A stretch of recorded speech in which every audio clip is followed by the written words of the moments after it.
What happens when two of country music's biggest stars sit down for what's supposed to be a light, friendly chat, and it turns into one of the most intense confrontations ever seen on daytime television? What unfolded between Jason Aldean and Kelly Clarkson wasn't just awkward. It was a full-on clash that ended with Jason storming off the set, leaving Kelly standing there, shocked, and the audience frozen in disbelief. Before we break down what actually happened that made this interview spiral so fast, make sure you're subscribed to the channel and drop a comment below telling us whose side you're on, because trust me, you'll have an opinion after hearing this. The interview began normally enough. Kelly welcomed Jason to her show with her usual warmth, flashing that big, friendly smile she's known for. The crowd cheered loudly as Jason took his seat, returning her energy with that easy grin that's made him one of country's most relatable stars. The lights were bright, the mood was easy, and nothing suggested that less than 20 minutes later, everything would unravel. Kelly started things with some light conversation, asking about Jason's current tour and how he manages to juggle that busy schedule with family life. Jason answered smoothly, talking about his kids, his wife, and how much he still loves performing for his fans after all these years. The audience laughed at his stories. Kelly nodded along, and for a moment it felt like any other friendly celebrity chat, until it didn't. Then Kelly leaned forward, her tone shifting just slightly. "So Jason," she began, "I want to ask you about something a lot of people have been talking about. Your music always connects with a certain audience, and you've been very open about your values. How do you handle criticism from people who might not agree with those values?" You could see Jason's expression tighten just a bit. Not angry, but more careful. "Well, Kelly," he said, "if you're in this business long enough, you learn that not everyone's going to agree with you, and that's fine. I make music for the people who connect with it. I'm not trying to please everyone." Kelly nodded, but there was something in her voice when she continued.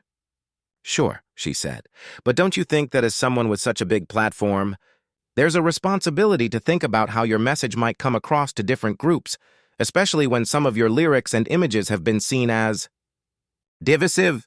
The room grew quiet. Jason's jaw clenched a little. "Divisive how?"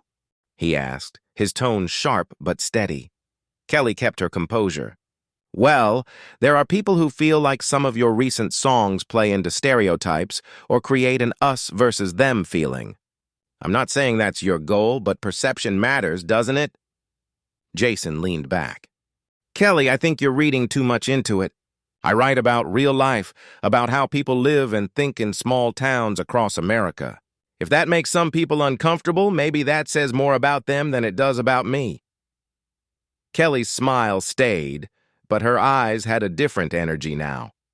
"But Jason," she said softly, "small-town America isn't just one kind of person. There are Black families, Latino families, LGBTQ folks living there too. When your songs show such a narrow image of small-town life, aren't you leaving out their stories?"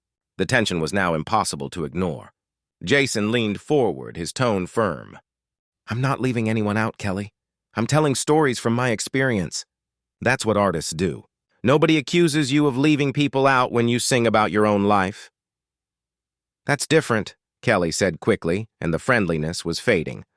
"I'm not using imagery that's been tied to exclusion or division. You know what certain symbols mean to people, Jason?" Jason's voice hardened.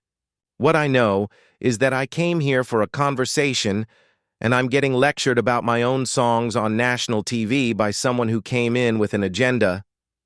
Kelly stayed calm but firm. "It's not an agenda to ask you to think about your influence. You have millions of fans who listen to you. Don't you think it's worth considering whether your message might be feeding into division?" "Division?" Jason said, his voice rising slightly. "You want to talk about division? How about telling half the country their values are wrong? That's real division, Kelly." The crowd was silent now. The air felt thick. The producers were likely panicking in the control room, but Kelly didn't back off. "Nobody's saying your way of life is wrong, Jason, but when parts of it make others feel pushed aside, that deserves to be questioned." Jason laughed, but there was no humor in it. "You know what's funny, Kelly? When you sing about empowerment, everyone cheers. But when I sing about pride and where I come from, it's suddenly controversial. That's not fair. My songs don't shut people out, Kelly said, her voice tight. There's a difference between empowerment and exclusion. Jason shook his head. I'm not excluding anyone. I'm celebrating who I am. If someone's offended by that, that's their issue, not mine. Kelly took a deep breath. Jason, I'm not attacking you. I'm asking if you've ever thought that maybe some of your songs make certain listeners feel unwelcome? Unsafe? Jason repeated, incredulous. You're saying my music makes people unsafe? From what? Lyrics? I'm saying words and images have power, Kelly replied carefully.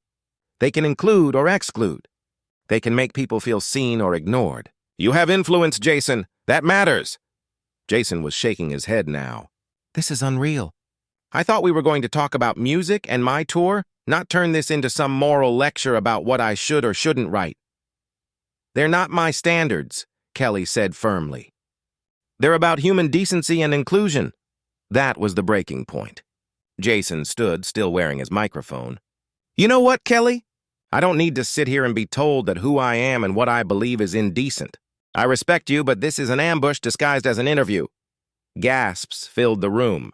Kelly also stood. Jason, sit down. Let's talk about this like adults. Adults don't ambush each other, Jason shot back. Adults don't invite someone on their show to tear them down. I'm not tearing you down, Kelly said, her voice rising now too. I'm asking you to open your mind a little. What's offensive, Jason said, pointing, is you telling me my viewpoint doesn't matter unless it matches yours. Kelly's cheeks flushed. That's not what I said, Jason, and you know it. Jason let out a cold laugh. This isn't criticism, Kelly, it's a setup. A hit piece. The cameras were still rolling. Crew members looked stunned. Kelly's producer waved frantically from behind the set, but neither of them stopped. A hit piece? Kelly repeated. I asked you fair questions about your music. The same ones a lot of people are asking. If you can't handle that, maybe that says something. You want me to defend myself? Jason said, raising his voice. Fine. I defend my right to write songs that speak to my people, to my community. I don't owe anyone an apology for that. Nobody's asking you to apologize, Kelly snapped back. But you can't put your art out there and act like it doesn't affect anyone. You don't get to ignore how people feel about it. Jason took a step closer. You invited me here to grill me about my values and then call me the problem because I won't back down. I'm proud of who I am. Kelly folded her arms. You're turning this into a personal thing. It's about the effect your art has. Jason's eyes narrowed. You can't separate me from my art. My songs come from who I am. If you have an issue with my music, you have an issue with me. That's not true, Kelly said, shaking her head. Artists grow. They change. They reflect. You're just refusing to even consider that. And you, Jason countered, want me to agree with you to prove I'm a good person. Well, I'm not doing that. Kelly's tone was tight now. You keep saying this is about me, but it's not. It's about empathy, Jason. It's about growth. What you call growth, Jason shot back, I call forgetting where you came from. Kelly stepped forward, frustrated. You can honor your roots and still grow, Jason. That's what real artists do. I'm not excluding anyone, Jason insisted. If people want to twist my songs into something negative, that's on them. But it's there, Jason, Kelly said, her voice firm but calm. The words, the symbols, they mean something. Intent doesn't erase impact. Jason's expression was stone. So what do you want me to do? Apologize? Promise to change my songs until you approve of them? The goal, Kelly said, her voice trembling slightly, is for you to realize that your platform matters. That your words have weight. Echo chamber, Jason interrupted loudly. You're calling my life an echo chamber while sitting in Hollywood telling me how to think. That's rich. Kelly's tone broke. I'm surrounded by all kinds of people, Jason. All kinds. Can you say the same? When's the last time you talked with someone who didn't share your beliefs? Every day, Jason fired back. I don't sort people into groups. I don't decide who deserves to be heard based on labels. Kelly looked stunned. That's not what I'm doing. I'm asking you to be accountable for your art. No, Jason said firmly. You're asking me to conform. You want my songs filtered through your politics. That's not art, that's propaganda. Kelly froze for a second. Propaganda?